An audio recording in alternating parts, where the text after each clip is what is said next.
থেকে যাও আমাকে করো তুমি আবার পাগল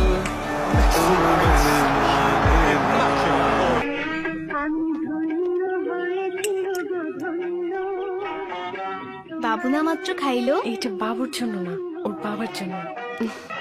সংসার সুখের হয় আসল পুরুষের গুণে। প্যান্থার ডটের আসল পুরুষ।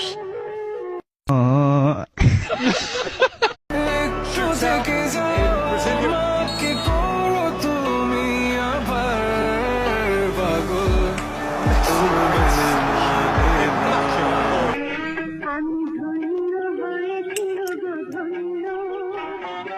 বাবু না মাত্র খাইলো। এইটা বাবুর জন্য না, ওর বাবার জন্য। সংসার সুখের হয় আসল পুরুষের গুণে। প্যান্থার ডটের আসল পুরুষ।